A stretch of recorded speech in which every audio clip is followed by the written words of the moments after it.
Children in foster care who have experienced severe trauma or have serious emotional and behavioral issues face many challenges. It's often difficult to find a foster home placement that can meet their needs, and sometimes they are placed in an institutional setting. LSSI's pilot program for therapeutic foster care provides intensive support for these children, ages 6 to 14 years, through a team approach.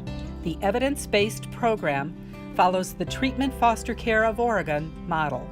Dedicated, innovative, and highly trained clinicians, caseworkers, and specially trained foster parents comprise each therapeutic foster care team. The team works with individual children and their families during a 6 to 9 month period, using intensive treatment to help them develop the skills needed to thrive at home, in school, and in the community. One of the things that I enjoy about being a therapeutic foster parent is the child. Therapeutic foster care differs from traditional foster care because of the team support that each of our families get and each of our children get. Because we only have 10 therapeutic foster children in our program at one time, it's very small, so not only the foster children get this team support, but the foster families get the team support. We're available 24/7, all of us, so if they ever need to call, the children or the foster families can call, so it's a very supportive team.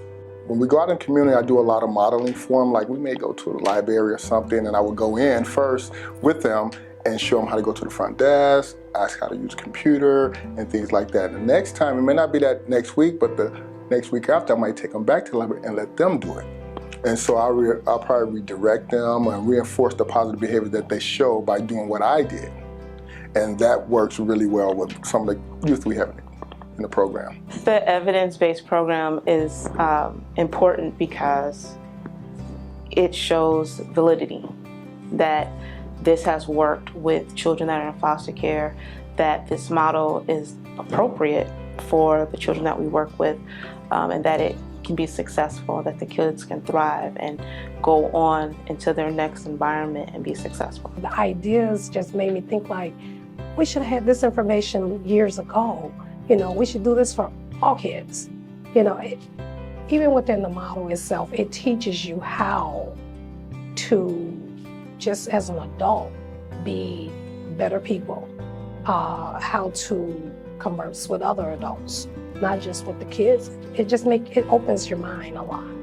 That children that are in this program tend to come from life experiences where they have a lot of changes in their life. They've had inconsistent caregiving in their life. They've had experiences that have put them in the face of trauma in their life. I think that children that are in our program have had a pretty substantial rate of that happening for them, and that can translate into them learning how to cope in ways that actually over the course of time makes it difficult for them to be successful in their environments. It slows them down from learning needed social skills that they need to be successful in school or with peers.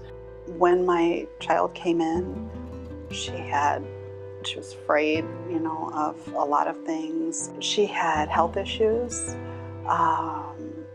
She was just a different child than she is now, but through the program, she's much more secure.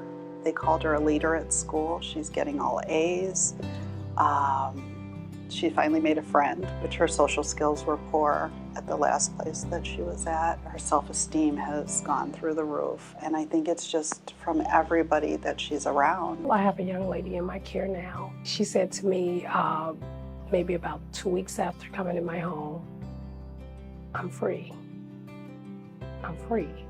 And I'm thinking to myself, like, kid, you're always free. I think that she feels as though, you know what, I have someone that's gonna listen to me. I have someone that's gonna care for me. I have someone that is gonna motivate me, be consistent, you know, in everything that pertains to me. And I think that's the part that she's saying she's free to. What inspires me? The children, the kids, they inspire me in my work. I look at some of their cases, I look at their pasts, and I just think, gosh, and they're still they're still kicking, they're still moving along, trucking along. They inspire me every single day. They inspire me every time I see them. I just smile. And the foster parents that have chosen to go down this path, because this is not an easy path, but they are doing amazing and they really are dedicated to the kids on our program. Kids are graduating out of this program already, and we've seen them from beginning to end. And there's a difference. It's really making a difference. And like I said, I've done this long enough where I don't see the same results. I see better results in this program. I just feel like the social services period is a ministry of its own. You have to have a calling to do this, because it's not for the faint at heart. It's not for the meek. There's a lot of things that we witness, that we see, that we experience with the children that we come into contact with, the families we come into contact with. And to know that we are here to not just provide a service, but to give them their own calling as well. The children are our future, and we must invest in them. And if we invest in them the right way with things like this, I think we got a good future ahead of us.